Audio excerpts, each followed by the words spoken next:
ఇది మొత్తం కూలిపోయింది, కొట్టుకపోయింది అని చెప్పి ఏదైతే చిల్లర ప్రచారం చేశారో ఇవాళ అది కొట్టుడు పోయింది. అంతిమ విజయం సత్యానిదే అని రుజువైంది. గోబెల్స్ని మించి దుష్ప్రచారం చేసిన ధూర్తులు ఎవరైతే ఉన్నారో వారందరికీ ఇవాళ గూబ గుయ్యమనిపించే తీర్పు మన రాష్ట్ర అత్యున్నత న్యాయస్థానం ఇచ్చింది. ముందుగా రాష్ట్ర అత్యున్నత న్యాయస్థానానికి, హైకోర్టుకి మా పార్టీ పక్షాన, మా అందరి పక్షాన, తెలంగాణ రైతాంగం పక్షాన వారికి హృదయపూర్వకంగా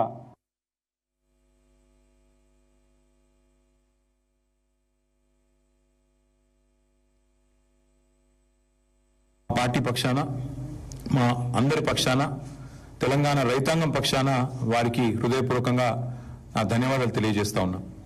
అట్లాగే మా న్యాయవాదుల బృందం ఏదైతే ఉందో, మా లీగల్ సెల్ ఎవరైతే ఈ రాష్ట్ర ప్రభుత్వం మీద నిర్విరామంగా పోరాటం చేస్తున్నారో, ఒక గ్రామ స్థాయి కార్యకర్త మీద పెట్టిన కేసు నుంచి మొదలు పెడితే మా రాష్ట్ర అధ్యక్షుడు తెలంగాణ తొలి ముఖ్యమంత్రి కేసీఆర్ గారి మీద పెట్టిన కేసులో దాకా ఒకటే రకమైన కమిట్మెంట్తో పనిచేస్తున్న మా లీగల్ సెల్ కూడా, మా న్యాయవాదుల బృందానికి కూడా హృదయపూర్వకంగా వారికి కూడా అభినందనలు, ధన్యవాదాలు కూడా తెలియజేస్తా ఉన్నాను.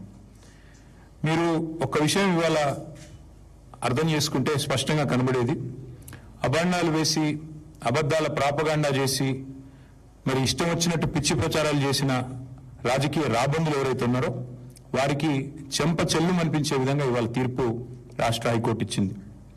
ఇవాళ గెలిచింది తెలంగాణ ప్రజలు, ఇవాళ గెలిచింది తెలంగాణ రైతులు, ఇవాళ గెలిచింది దశాబ్దాలుగా కరువు పీడిత ఈ నేలలో గోదావరి జలాలు రావాలి అని తన్లాడిన ప్రతి ఒక్కరు, మా ఆర్ విద్యాసాగర్ రావు గారు కావచ్చు, పెద్దలు జయశంకర్ గారు కావచ్చు, అట్లాగే మిషన్ కాకతీయలో కష్టపడ్డ ఇంజనీర్లు కావచ్చు, ప్రపంచంలోనే అతిపెద్ద లిఫ్ట్ ఇరిగేషన్ ప్రాజెక్టు కాళేశ్వరంలో కష్టపడ్డ ప్రతి కార్మికుడు కావచ్చు, అట్లాగే లక్షలాది ఎకరాల్లో పంట పండి ఇవాళ భారతదేశంలోనే నెంబర్ 1గా తెలంగాణ నిలబెట్టిన ప్రతి రైతు ఇవాళ గెలిచిండు. కుట్రలు కుతంత్రాలు కాంగ్రెస్ ఓడిపోయింది. ఇవాళ తెలంగాణ రైతులు, తెలంగాణ ప్రజలు, తెలంగాణలోని వివేకవంతమైన ఇంజనీర్లు, తెలంగాణ ఉద్యోగులు, వారే కదా కష్టపడ్డది, వారందరూ ఇవాళ గెలిచారని చెప్పక తప్పదు. కక్షగట్టినట్టుగా ఇవాళ కాంగ్రెస్ పార్టీ ఏదైతే 3 సంవత్సరాలుగా చిల్లర ప్రచారం ఏదైతే చేస్తున్నదో, ఇవాళ ఆ పిట్టల దొరలు ఎవరైతే ఈ రోజులు ఇష్టం వచ్చినట్టు మాట్లాడారో, కాళేశ్వరం కూలేశ్వరం అయింది, కాళేశ్వరం కుంగింది కూలింది అని తిరిగే పిట్టల దొరలకు ఇవాళ మొహం పగిలే విధంగా మరి హైకోర్టు సమాధానం ఇచ్చింది. ఇవాళ కూలింది కాళేశ్వరం కాదు, కేసీఆర్ గారి మీద మీరు చేసిన కుట్రలు, మీ కుటిల ప్రయత్నాలు నేటితో కూలిపోయాయి. కూలింది కాళేశ్వరం కాదు, మీరు నిర్లజ్జగా సిగ్గు విడిచి ఎవరేమనుకుంటారో అని కూడా సోయి లేకుండా చేసిన అబద్దాలు, ప్రచారం చేసిన అబద్దాలు ఈరోజు గోదావరి ప్రవాహంలో కొట్టుకొని పోయినాయి. కూలింది కాళేశ్వరం కాదు, కూలింది ఇన్ని రోజులు మీరు మోసపూరిత గారడి ఏదైతే చేశారో అది కూలింది. సత్యమేవ జయతే అని మరొకసారి నిజం నిరూపితమైంది. నిజం నిఖార్సుగా ఇవాళ కాలరెగిరేసి నిటారుగా నిలబడ్డది. కొన్ని రోజులు కొంతమందిని మోసం చేయొచ్చు, కానీ అన్ని రోజులు అందరినీ మోసం చేయలేమని నానుడు ఏదైతే ఉందో ఇవాళ తేలిపోయింది. కేసీఆర్ గారి మీద బురద జల్లి, మా పార్టీ మీద బురద జల్లి ఇవాళ రాష్ట్రంలో కొంత రాజకీయ ప్రయోజనం మీకు కలిగి ఉండొచ్చు, కానీ ఇవాళ నిప్పులాంటి నిజం మాత్రం బయటకు వచ్చిందని చెప్పక తప్పదు. అట్లాగే న్యాయస్థానాలు కూడా ఇవాళ ఒక విషయం రుజువు చేశాయి. ప్రభుత్వాలు ఏమనుకున్నా రాజ్యాంగానికి చట్టానికి వ్యతిరేకంగా ఎవరు తప్పుడు పని చేసినా ఊరుకోము అనేది ఇవాళ రాష్ట్ర హైకోర్టు తీర్పు ద్వారా స్పష్టంగా వెల్లడయింది. అట్లాగే ఒకటి మాత్రం వాస్తవం, ఇవాళ ఆయన ఎవరిని తెచ్చినా, రేవంత్ రెడ్డి ఎవరిని తెచ్చి ఈ కేసులో వాదింపజేసినా, ఎన్ని కమిషన్లు వేసి కుట్రలు చేసినా, ఎంత అబద్ధాన్ని నిజంగా నమ్మించే ప్రయత్నం చేసినా, ఇవాళ తెలంగాణలో పారుతున్న ప్రతి నీటి బొట్టు కేసీఆర్ గారి గొప్పతనానికి సాక్ష్యం అని స్పష్టంగా చెప్పక తప్పదు. పండుతున్న ప్రతి పంట ఆయన అకుంఠిత దీక్షకు నిదర్శనం అని చెప్పక తప్పదు. కేసీఆర్ గారు కట్టిన కాళేశ్వరం అజరామరం, తప్పకుండా ఇది భూమి ఉన్నంత కాలం, తెలంగాణ రాష్ట్రం ఉన్నంత కాలం, భూమి ఉన్నంత కాలం ప్రాజెక్టు ఉంటుంది. ఈ గోదావరిలో ఈ గోదావరి నది ఈ భూమి మీద పారినంత కాలం ఆయన చరిత్రను, కాళేశ్వరం ప్రాజెక్టు చరిత్రను నీలాంటి అంగుష్ట మాత్రులు మాత్రం ఎన్నడూ తాకను కూడా తాకలేరని చెప్పి కూడా నేను ఈ రాష్ట్ర ముఖ్యమంత్రికి చెప్తా ఉన్నా. మేము మొదటి నుండే చెప్తా వచ్చాం, ఈ రోజు కాదు. ఈ పీసీ ఘోష్ కమిషన్ రిపోర్ట్ ఏదో ఇచ్చింది అని చెప్పినాడే నేను చెప్పాను.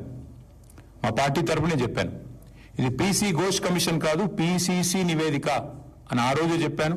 ఇవాళ అది అక్షర సత్యం అని చెప్పి తేలిపోయింది హైకోర్టు తీర్పుతో. వాస్తవం ఏంటి? కని విని ఎరగని గోదావరిలో ప్రవాహం వస్తే, వరదలు వస్తే 28 లక్షల క్యూసెక్కులు వచ్చినా మొత్తం మేడిగడ్డ బరాజు మీద నుంచి నీళ్లు ఫీట్ల ఎత్తున పోయినా తట్టుకొని నిటారుగా నిలబడ్డది మేడిగడ్డ. వాస్తవం అది. కానీ ఇవాళ ఇష్టం వచ్చిన మాటలు, ఇష్టం వచ్చిన ప్రచారాలు, కాళేశ్వరం కూలేశ్వరం అయిపోయిందని 1,00,000 కోట్లు కొట్టుకొని పోయాయని ఇద్దరు, నేను ఒక్కరు అనట్లేదు, ఇందులో ఇద్దరిని అంటా ఉన్నా, అటు కాంగ్రెస్ ఇటు బీజేపీ సిగ్గు విడిచి, కేంద్ర మంత్రి స్వయంగా సిగ్గు లేకుండా పక్కనున్న వారు ఒప్పందిస్తే నోటికొచ్చినట్టు జలవనరుల మంత్రి మాట్లాడినారు మొన్న పార్లమెంట్లో.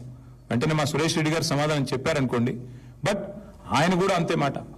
అట్లాగే ఇక్కడ ముఖ్యమంత్రి నుంచి మొదలు పెడితే గ్రామీణ స్థాయిలో ఉండే కాంగ్రెస్ కార్యకర్త దాకా ఒకటే మాట, పాడిందే పాటరా అన్నట్టు ఒకటే మాట, ఒకటే సొల్లుపురాను. అందుకే ఈ జలద్రోహులు ఎవరైతే ఉన్నారో, 60 ఏళ్లుగా తెలంగాణకు నీళ్లు ఇవ్వకుండా ఏడిపించిన వాళ్ళు, 60 ఏళ్లుగా తెలంగాణ రైతులను ఇబ్బంది పెట్టిన వాళ్ళు, గోసబుచ్చుకున్న రాబందులకు ఇవాళ ఈ తీర్పుతో జ్ఞానోదయం కలిగి ఉండాలని చెప్పి నేను అనుకుంటా ఉన్నా. వాస్తవానికి తెలంగాణ రైతాంగానికి కాళేశ్వరం ఒక వరప్రదాయిని, తెలంగాణ రైతాంగానికి కాంగ్రెస్ ఒక శనేశ్వరం. ఇది మొదటి నుంచి మేము చెప్తా వచ్చాం. కాళేశ్వరం అనేది ఎంత వరప్రదాయిని అనేది ఎంత వాస్తవమో, కాంగ్రెస్ అనేది శనేశ్వరం అనేది కూడా అంతే అక్షర సత్యం. ఇది ఈరోజు రైతులు ఇప్పుడిప్పుడే గ్రహిస్తూ ఉన్నారు. అట్లాగే మరిగా ప్రాజెక్టులు కట్టడమే నేరం, తెలంగాణకు నీళ్లు తేవడమే నేరం అన్నట్టుగా ఇవాళ మా మీద చేసిన కుట్రలు. వాస్తవానికి జరిగింది ఏందండి? జరిగిన ఖర్చు మేము దిగిపోయే నాటికి ఒకసారి కాదు పలుమార్లు చెప్పాం, జరిగిన ఖర్చే 94,000 కోట్లు. దానిలో రాహుల్ గాంధీ అనే ఒక తెలివితో ఒక దద్దమ్మ, ఆయన హైదరాబాద్కు వచ్చి ముంగట ఒక ఏటీఎం పెట్టి కాళేశ్వరం ఏటీఎం అయిపోయిందని చెప్పి, ఈ తెలివి తక్కువ దద్దమ్మ ఒక పర్రెని చూసి అది మొత్తం ప్రాజెక్టు కొట్టుకుపోయిందని ఈయన, ఇక దున్నపోతు ఈయనదని ఆయన అంటే దూడని కట్టేమని ఇంకొకరు. మొత్తానికి ఏం చేసినారు? ఏటీఎం అని, ఇదని అదని ఇష్టం వచ్చిన చిల్లర ప్రచారం. 94,000 కోట్లు ఖర్చు అయితే 1,00,000 కోట్ల కుంభకోణం అంటాడు ఒకడు. ఏం చెప్పాలి ఇట్లాంటి వాళ్ళకి? అందుకే ఇవాళ మళ్ళొక్కసారి గుర్తు చేస్తా ఉన్నా, కాళేశ్వరం అంటే ఒక బ్యారేజ్ కాదు. కాళేశ్వరం అంటే మొత్తంగా ఒక్కసారి ఆ స్కీమ్ చూస్తే 80 మీటర్ల 318 మీటర్లకు దశల వారీగా నీళ్లు లిఫ్ట్ చేసే ప్రపంచంలో అతి పెద్ద lift irrigation project Kaleshwaram. Kaleshwaram అంటే మరి ఒక్క బరాజ్ కాదు, 3 బ్యారేజీలు. కాళేశ్వరం అంటే 15 రిజర్వాయర్లు. కాళేశ్వరం అంటే 19 సబ్స్టేషన్లు. కాళేశ్వరం అంటే 21 పంప్ హౌజులు. కాళేశ్వరం అంటే 203 కిలోమీటర్ల సొరంగాల ద్వారా వచ్చే నీళ్లు. కాళేశ్వరం అంటే 1,531 కిలోమీటర్ల గ్రావిటీ కెనాల్స్. కాళేశ్వరం అంటే 98 కిలోమీటర్ల ప్రెషర్ మెయిన్స్. కాళేశ్వరం అంటే 141 టీఎంసీల స్టోరేజ్ కెపాసిటీ కాళేశ్వరం. ఇదన్నిటి సమాహారం కాళేశ్వరం. ఒక 100 కంపోనెంట్లు ఉంటే అందులో ఒక కంపోనెంట్ మేడిగడ్డ బరాజ్. ఆ మేడిగడ్డ బరాజ్కి అయిన ఖర్చు ఎంత? 3,800 కోట్లు. 3,800 కోట్లలో మొత్తం 85 పిల్లర్లు ఉంటే, 85 పియర్స్ ఉంటే ఆ మేడిగడ్డ బ్యారేజీలో 2 కొంత నష్టం జరిగింది. అందులో కూడా కుట్ర ఉందన్నది ఈ రోజు కూడా నా వాదన. దాన్ని కూడా ఊరికనే కుంగలేదు. అది ఖచ్చితంగా ఈ దుర్మార్గులే ఏదో చేసి ఉంటారని నేను మొదటి చెప్పాను, ఇప్పుడు కూడా చెప్తున్నా. భవిష్యత్తు అది కూడా తేలుతుంది. భవిష్యత్తులో నిజం నిలకడ మీద తేలుతుంది అన్నట్టు అది కూడా తేలుతుంది. 85 పిల్లర్లు 3,800 కోట్లు ఖర్చు అయిన ఈ బ్యారేజ్లో, మేడిగడ్డ బ్యారేజ్లో సరే 2 పిల్లర్లు కుంగినాయి.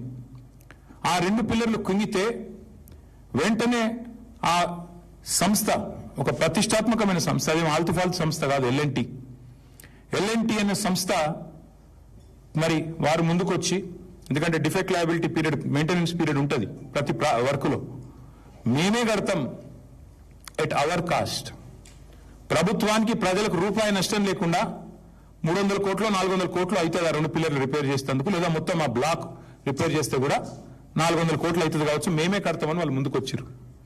అంటే 94,000 కోట్ల ప్రాజెక్టులో మేడిగడ్డ బ్యారేజు 3,800 కోట్లు ఖర్చు అయితే అందులో ఆ 2 పిల్లర్లను ఒక బ్లాక్ మొత్తం చేయాలంటే, మళ్ళీ తిరిగి నిర్మాణం చేయాలంటే 400 కోట్లు.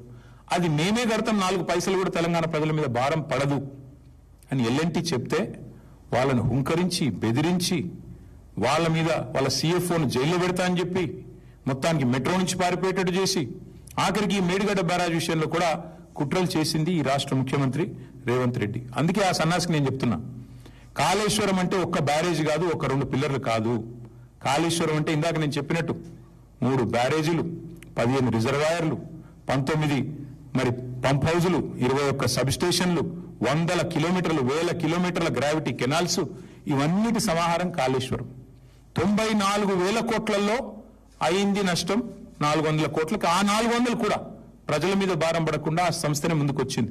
ఇది వాస్తవం అయితే 1,00,000 కోట్లు పోయిందని ఒక సన్నాసి, ఆ సన్నాసికి వంతబాడే ఇంకో సన్నాసి పార్టీ బీజేపీ. అందుకే మేమనేది ఇవాళ దుర్మార్గమైన ప్రచారం చేస్తూ ఈ పొలిటికల్ మైలేజ్ కోసం మమ్మల్ని డ్యామేజ్ చేయడం కోసం దారుణమైన ప్రచారం చేశారు. ఇక ఇంకొక మాట కూడా చెప్పాలి ఈ సందర్భంగా, ఎన్ని డైవర్షన్ డ్రామాలు గత 2 ఏళ్లుగా జరుగుతున్నాయో మీరు గమనిస్తూనే ఉన్నారు. విద్యుత్ కమిషన్ అన్నారు, అది ఎక్కడ పోయిందో ఎవరికి తెలియదు. ఇప్పుడు వాళ్ళకు కూడా అర్థమైపోయింది, ఆ కమిషన్లో పనిచేసిన జడ్జి గారికి, కమిషన్ చేసిన వాళ్ళకి అందరికీ అర్థమైంది అందులో ఏమీ లేదు తప్పని. దాన్ని ఎక్కడ పాడేశారో ఎవరికి తెలియదు. ఇవాళ ఈ ఘోష్ కమిషన్ రిపోర్ట్ సంగతి కూడా తేలిపోయింది. అట్లాగే ఇంకో 2-3 ఉన్నాయి కదా ప్రచారంలో, ఏదేదో ఇదవుతుంది అదవుతుంది అని, వాటి సంగతి కూడా తేలిపోతుంది. నిజం నిలకడ మీదనే తేలుతుంది, నిజం ఖచ్చితంగా నిలకడ మీద తేలుతుంది. ఇవాళ తెలంగాణ ప్రజలు అర్థం చేసుకోవాలని నేను కోరుతా ఉన్నా. అట్లాగే ఇవాళ కాళేశ్వరం అనే ప్రాజెక్టు అది మేడిగడ్డ కాదు, నిజానికి అది మేటిగడ్డ. అల్టిమేట్ గా మళ్ళీ కాళేశ్వరమే ఇవాళ కల్పతరువుగా ముఖ్యమంత్రికి బుద్ధి తెచ్చే విధంగా మొన్న ఈ సంవత్సరం కరువు ఉందంటే మళ్ళీ ముఖ్యమంత్రి కూడా అక్కడికి పరిగెత్తుకుని పోయి ఆ 2 పిల్లర్లను రిపేర్ చేస్తానని చెప్పక తప్పని అనివార్యత కల్పించింది కాళేశ్వరం ప్రాజెక్టు. కాబట్టి మేము అనేదల్లా ఒకటే, కాళేశ్వరం కంపోనెంట్లను వాడుకుంటూనే ఇప్పటికే ఒక బ్యారేజీలు బంద్ అయినా మొత్తం మిగతా సిస్టమ్ అంతా ఇంటాక్ట్ ఉంది. దానిలోకెళ్ళి హైదరాబాద్ కు మూసీ ప్రాజెక్టు మంచి నీళ్లు తెస్తా అని ఈయనే చెప్తాడు, 20 టీఎంసీలు నీళ్లు. అందులోకెళ్ళే అక్కడ పక్కన ఆలేరు, అట్లాగే భువనగిరికి నీళ్లు ఇచ్చే బస్వాపూర్కు నీళ్లు ఇక్కడి నుంచే పోతాయి, గంధమల్లకు బస్వాపూర్కు. అట్లాగే అన్ని వాడుకుంటారు కాళేశ్వరం కంపోనెంట్లు, కానీ ప్రచారం మాత్రం కాళేశ్వరం కూలిపోయింది. ఇవాళ ఒక్క మాట నేను తెలంగాణ రాష్ట్రంలో ఉన్న మా అన్నలు రైతన్నలను అడుగుతా ఉన్నా, 2014లో ఈ రాష్ట్రంలో కేసీఆర్ గారు రాకముందు పండిన పంట ఎంత, ఇవాళ ఎంత వరి? ఒక్కసారి ఆలోచన చేయండి, ఎక్కడి నుంచి వచ్చింది అదంతా? 2014లో ఆనాడు సాగునీటి విస్తీర్ణం ఎంత, ఈ రోజు ఎంత? ఆ రోజు 24 లక్షల మెట్రిక్ టన్నుల ధాన్యం సేకరిస్తే మేము దిగిపోయినాడు 1.5 మెట్రిక్ టన్నుల ధాన్యం సేకరించినాం. అట్లాగే ఆ రోజు సాగునీటి విస్తీర్ణం 131 లక్షల ఎకరాలుంటే 2023 నాటికి 2.2 కోట్ల ఎకరాలు చేరుకున్న మాట వాస్తవం కాదా? ఇది కాళేశ్వరం మాత్యం కాదా?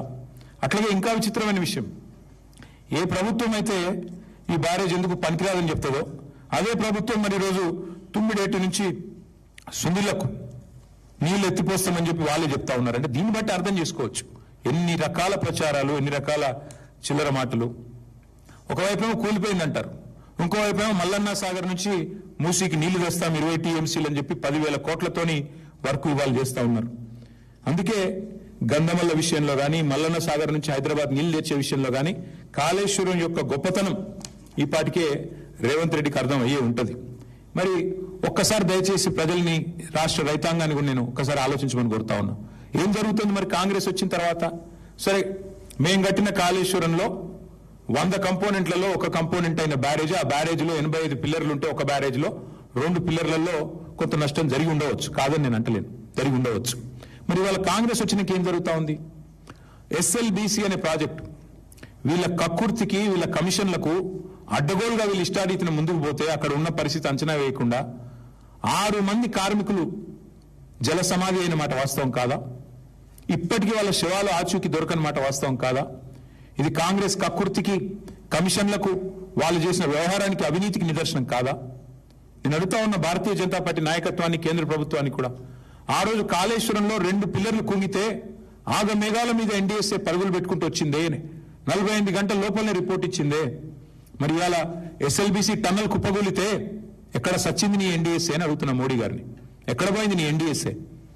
వట్టెం పంప్ హౌస్ మునిగితే ఎక్కడ సచ్చింది మీ NDSA? ఎక్కడ ఉన్నారు NDSA వాళ్ళు, కేంద్ర ప్రభుత్వ పెద్దలు? మాకు కనబడ్డం లేదా? సుంకిశాల కూలిపోతే, రిటైనింగ్ వాళ్ళు కూలిపోయి 120 కోట్లు నష్టం జరిగితే ఎక్కడ సచ్చింది మీ NDSA? బతికుందా? ఏ రకంగా వీళ్ళిద్దరిని అర్థం చేసుకోవాలి తెలంగాణ ప్రజలు? పెద్దవాగు కొట్టుకొని పోతే కాంగ్రెస్ వచ్చినాక జరిగినాయి ఇవన్నీ. ఇప్పుడు నేను చెప్పేది సుంకిశాల రిటైనింగ్ వాల్ కూలిపోయింది, ఎస్ఎల్బీసీ టనల్ కూలిపోయింది, వట్టెం పంప్ హౌస్ మునిగిపోయింది, పెద్దవాగు కొట్టుకపోయింది, చెక్ డ్యాంలు అయితే పటాకులు వెలిచినట్టు వెలిచేస్తున్నారు ఇక్కడ చిల్లర కాంగ్రెస్ నాయకులు. చెక్ డ్యాంలనే వెలిచేస్తున్నారు ఇష్టం వచ్చినట్టు. ఎక్కడ సచ్చింది ఎన్డీఎస్ఏ? ఇది కాదా కాంగ్రెస్ బీజేపీ ఫెవికాల్ బంధానికి నిదర్శనం? ఈ వాస్తవాలు కావాలని చెప్పేది. ఎందుకు రాదు ఎన్డీఎస్ఏ? ఆ రోజేమో పిలవకుండానే పరిగెత్తుకొచ్చి 48 గంటల్లో రిపోర్ట్ ఇచ్చి దున్నపోతు నిన్న వాడంటే దుడ్డని వీడుగట్టేమన్నట్టు ఇష్టం వచ్చినట్టు తానా తందాన ఆట ఆడింది కాంగ్రెస్ బీజేపీ కాదా? ఎక్కడ వచ్చారు ఇవాళ కిషన్ రెడ్డి గారు, బండి సంజయ్ గారు ఎందుకు మాట్లాడుతున్నారు? ఎస్ఎల్బీసీ టనల్ కూలిపోతే బీజేపీ వాళ్ళు మాట్లాడరు, వట్టెం పంప్ హౌస్ మునిగితే మాట్లాడరు. ఏమైంది మరి? చెక్ డ్యాములు పేలిపోతుంటే ఎక్కడో కాదు, బండి సంజయ్ పార్లమెంట్ పరిధిలోనే చెక్ డ్యాములు పటాకులు పేలినట్టు పేలిపోతుంటే కాంగ్రెస్ నాయకులు పేలుస్తుంటే ఏం చేస్తున్నారు? కేంద్ర హోంశాఖ సహాయ మంత్రి కేసు పెట్టి 4 లోపల ఏరాలా? మరి ఏంది మీ ఇద్దరి మధ్యన ఇంత ఫెవికాల్ బంధం? ప్రజలు చూస్తలేరా? రైతులు గమనిస్తలేరా? అందుకే మేము అనేది దొందే. ఇప్పటికైనా కూడా నేను అడుగుతా ఉన్నా, కాళేశ్వరం మీద ఆగమేఘాల మీద ఉరికొచ్చిన ఎన్డీఎస్ఏ ఇప్పటికైనా నిజంగా బీజేపీకి చిత్తశుద్ధి ఉంటే ఇండిపెండెంట్ ఎంక్వైరీ చేయండి. ఇప్పుడు నేను చెప్పిన అన్ని సంఘటనల మీద ఇండిపెండెంట్ గా అసలు మేడిగడ్డలో ఏం జరిగిందో ఒక రిటైర్డ్ జడ్జితో ఎంక్వైరీ చేపియండి. మేము వద్దంటలేం కదా. ఎవరు పేల్చిండు దాన్ని తేలని బయటికి రాని. కరెక్ట్ గా ఎలక్షన్ నెల ముందు ఎట్లా పేలుతుందండి? బ్రహ్మాండమైన వరద ప్రవాహాన్ని తట్టుకొని నిటారుగా నిలబడ్డ మేడిగడ్డ మరి 2 పిల్లర్లు ఎట్లా కుంగుతాయి? ఇవన్నీ తేలాల్సిన అంశాలు. ఖచ్చితంగా తప్పకుండా భవిష్యత్తులో కాలం తెలుస్తుందనే మాట కూడా చెప్తూ ఇంకా చాలా ఉంది చెప్పేది. కానీ ఒకటి మాత్రం నేను అపీల్ చేయదలుచుకున్నా ఈ ప్రభుత్వానికి, కేసీఆర్ గారి మీదనో మా మీదనో కక్షతో 2.5 ఏళ్లు మొత్తానికి ఈ రాష్ట్ర రైతాంగాన్ని రాచి రంపాన పెట్టారు, వాళ్ళని ఎండబెట్టారు. సరే, కాలం బాగైంది, మీకు అవసరం పడలేదు కావచ్చు. కానీ ఇప్పుడు మరి ఎల్నీనో ఎఫెక్ట్ ఉంటుంది అంటున్నారు, సూపర్ ఎల్నీనో అంటున్నారు ఇంకొంతమంది. తప్పదు ఇప్పుడు నీళ్ళు లిఫ్ట్ చేయడం. ఇప్పుడైనా బుద్ధి తెచ్చుకోండి. చేసిన రాజకీయం చాలు, చేసిన చిల్లర ప్రచారం చాలు. నిన్నగాక మొన్న మీరు మాట్లాడిన బూతులు అందరం విన్నాం, చెవుల నిండా విన్నాం. ఇక 2.5 ఏళ్లు మాట్లాడిన బూతులు, కూసిన కారు కూతలు ఇవి చాలు. మా మీద కోపం ఉంటే ఏంటి కేసులే, ఇంకొక 10 కమిషన్లు వేసుకో, ఏం వేసుకుంటా వేసుకో. కానీ కోపం రైతాంగం మీద తీసి వాళ్ళ నిండబెట్టి వాళ్ళ కరెంట్ ఇవ్వకుండా, రైతు బంధు ఇవ్వకుండా, నీళ్లు ఇవ్వకుండా ఏ రకంగా హింసించడం ఏదైతుందో ఇది ప్రభుత్వానికి తగదు, కాంగ్రెస్ పార్టీకి తగదు. ఇకనైనా లిఫ్టింగ్ స్టార్ట్ చేయండి, ఇకనైనా మీ యాక్టింగ్ బంద్ చేయండి, ఇకనైనా గవర్నమెంట్ మీద దృష్టి పెట్టండి, గాసిప్స్ మీద కాదు. గవర్నెన్స్ మీద దృష్టి పెట్టండి, ఇకనైనా పరిపాలన మీద దృష్టి పెట్టండి, పనికిమాలిన పనుల మీద కాదు అని రేవంత్ రెడ్డి గారు చెప్తూ మళ్ళొకసారి హైకోర్టుకు, అట్లాగే హైకోర్టులో సమర్థవంతంగా వాదనలు వినిపించిన మా న్యాయవాదులకు, అట్లాగే ఈరోజు ఈ మరి గొప్ప తీర్పుని ఆస్వాదిస్తున్న ప్రతి రైతు బిడ్డకు మళ్ళొకసారి హృదయపూర్వకంగా ధన్యవాదాలు, అభినందనలు తెలియజేస్తాం.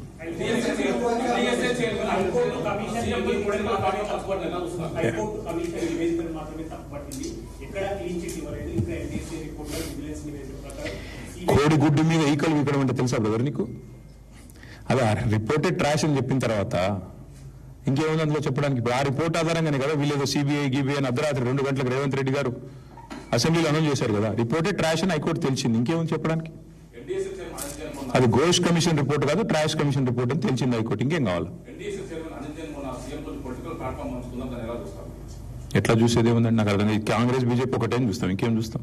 నేను అడుగుతున్న సింపుల్ ముచ్చట, ఇదే ఎన్డీఎస్ఏ ఎస్ఎల్బీసీ కుప్ప కూలి, కాంగ్రెస్ అవినీతి వల్ల కుప్ప కూలితే 6 మంది చచ్చిపోతే ఎన్డీఎస్ఏ ఎక్కడ చచ్చింది? ఎందుకు రారు? ఇదే ఎన్డీఎస్ఏ వట్టెం పంప్ హౌస్ మొత్తం మునిగి బాహుబలి మోటార్లు కూడా మునిగిపోతే ఎక్కడ చచ్చింది అని అడుగుతున్నా. ఇదే ఎన్డీఎస్ఏ తెలంగాణలో చెక్ డ్యాములు పటాకులు వెళ్ళినట్టు పేలుతుంటే ఎక్కడ చచ్చింది? సుంకిశాలలో రిటైనింగ్ వాల్ కూలిపోయి దగ్గర 180 కోట్ల ప్రజాధనం వృధా అయితే ఎక్కడ చచ్చింది ఎన్డీఎస్ఏ? ఎక్కడ చచ్చింది ఎన్డీఏ? నేను అడుగుతా ఉన్నా. వాళ్ళంతా ఒకటే, ఇద్దరు దొంగ చీకటి ఒకటే అయిపోయినట్టు వాళ్ళ ఇద్దరు ఒకటే కాంగ్రెస్ బీజేపీ వాళ్ళు. కాబట్టి మీరు ఆలోచన చేయండి, వాళ్ళ కాంగ్రెస్ ముఖ్యమంత్రిని కాపాడుతుంది ఎవరండి? వీళ్ళు కాదా? ఎవరు కాపాడుతున్నారు కాంగ్రెస్ ముఖ్యమంత్రిని? ఇవాళ అమృత్ స్కీమ్ లో రేవంత్ రెడ్డి గారి బామ్మర్దికి కేంద్ర ప్రభుత్వం టెండర్ ఇస్తుంది. ఈయన ఏం చేస్తాడు? బీజేపీ ఎంపీలకు, తెలంగాణలో ఎన్డీఏ పార్ట్నర్లకు, బీజేపీ ఎంపీలకు, ఎన్డీఏలోని నాయకత్వానికి వాళ్ళ తెలంగాణలో మొత్తం డేటా ఉంది. ఎక్కడెక్కడ టెండర్లు ఇస్తున్నారు, ఎక్కడెక్కడ వర్కులు ఇస్తున్నారు అంటే ఎంత మంచి పరస్పర బంధం, ఆర్థిక బంధం ఎంత బలంగా ఉందో కనబడతలేదా? చెప్పండి. ప్రతిపక్ష హోదా రాదు, అధికార హోదానే వస్తుంది.